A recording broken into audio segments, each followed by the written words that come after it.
Thursday. Today, Thursday, week is moving forward, and thank you for joining me for my morning walk. Just got out of church.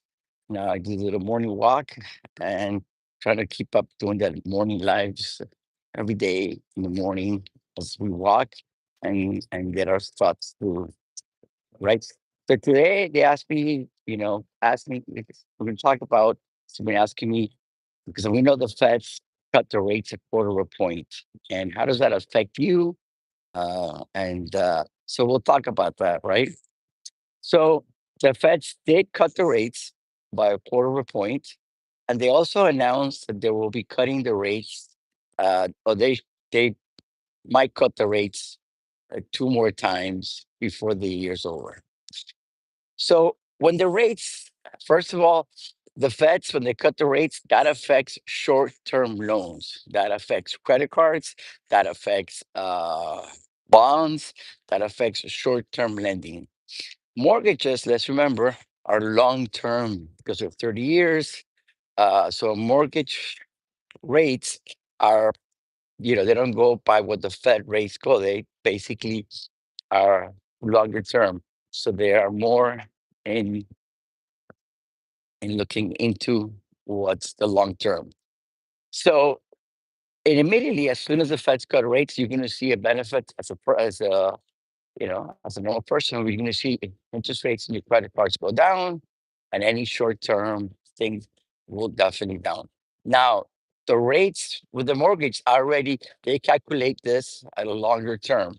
But the rates mortgage are more concerned about inflation.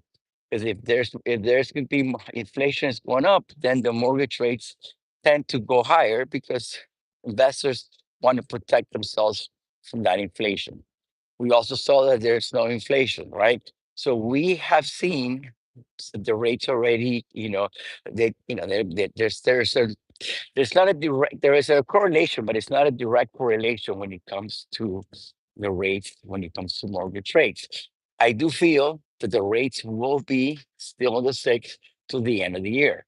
I do see the rates. This is what remember. Nobody has a crystal ball, but you know, the logic indicates that by early next year, we're going to be in the fives. Hopefully, we'll get to 5.5.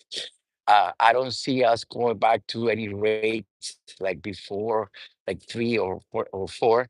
I don't see that happening. I think we have a healthy economy. And if we see the rates go down to three, then we're going to be in trouble because I mean the economy is not doing so well.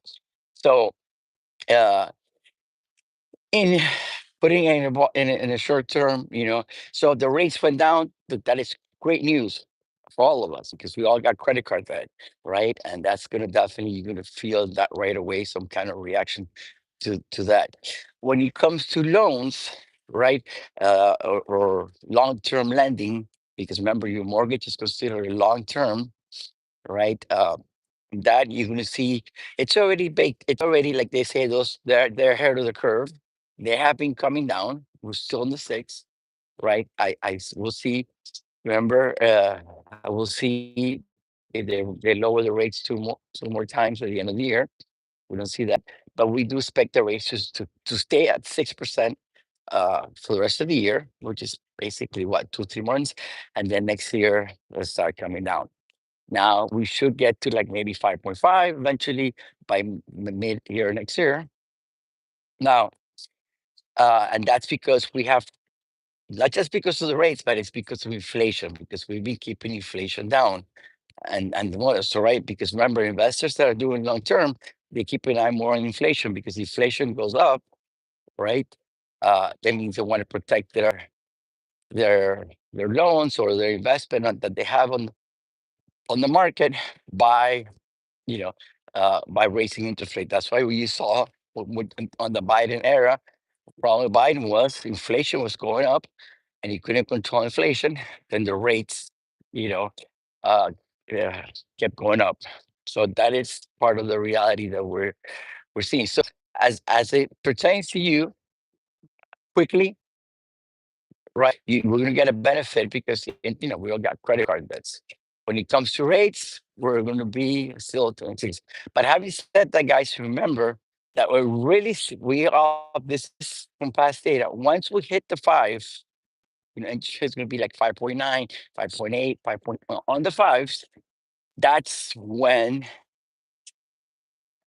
people start jumping into buying real estate again, because there's a lot of people on the sidelines right now waiting for the right time to buy. So I think if you were to buy a property now, I think it's a smart move, because right now you could buy.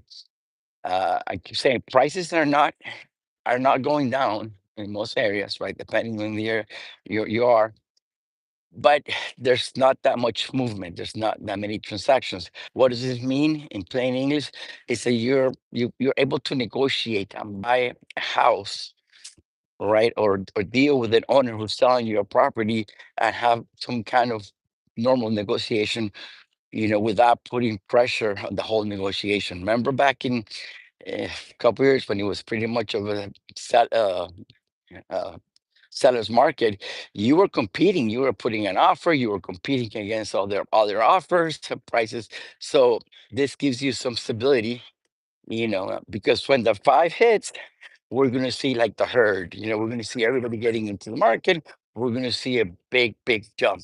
So, what to expect when interests go down? We're going to expect more buyers jumping into the market. That means more demand, right, on the few supply that we have, because we do have very low supply when it comes to the inventory that everybody wants. Remember, I talk about breaking inventory: A, 0 to 10; B, 10 to 20; and C, over 30 years old. And that's where you see the lack of inventory and et cetera, right? So having said that, I strongly advise that if you're thinking of buying, go ahead and buy, lock in, and then you could refinance later on when interests are right. So it's a catch 22. You buy now, you might, I don't think the prices are going to go, our prices are not going down. That for sure. I don't see that happening, right? But I do see you could buy, yeah, your mortgage payment be higher, because basically also, I mean, if you're not an investor, you're basically guy, what's important to you. You don't really, it does matter how much your house is worth, but the decision maker that makes you make the decision is how much am I going to pay monthly, right? Your monthly payment is what actually drives pretty much the end user to make the decision, or to make that move. Because I mean, let's say you get a great deal. Let's say you get a $2 million house and they give it to you for 1 million. But if you have to be paying $30,000 a month, it's just not doable for you, right? So that's basically what is going to happen. So I see the market. We do expect. I mean, look, we're seeing a the productivity, because IA is in the market now. We're seeing an economy expanding. We see inflation down. We have a lot of good indicators out there, very, very good indicators that are telling us next year it's going to be a very good year, right? So, having said all that, first of all, I want to give thanks to everybody uh, that subscribe to the channel. If you haven't done so, please subscribe to the channel. Give me a like. I appreciate that we hit the 12,000 subscribers. That's a very good thing. Thank you. Very grateful for that.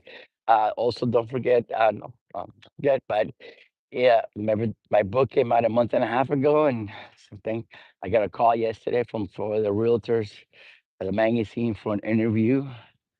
So that's great. I have three other magazines that already covered it. I'm going to New York to talk about the book. So it's called Miami's Pre-Construction Blueprint. So it's making some waves out there, and I think this is very. I mean, I think it adds a lot of value to you if you read the book, right? Having said that, guys, it's available at Amazon. Having said that, guys, I want to wish everybody a great, great Thursday. Have a good day. I'm sending you some positive vibes. I know something's good's going your way. Just wait for it. Something's good's on your way. Be open up your mind, open up your heart, because remember what your thought, your awareness makes everything move forward in a good positive way.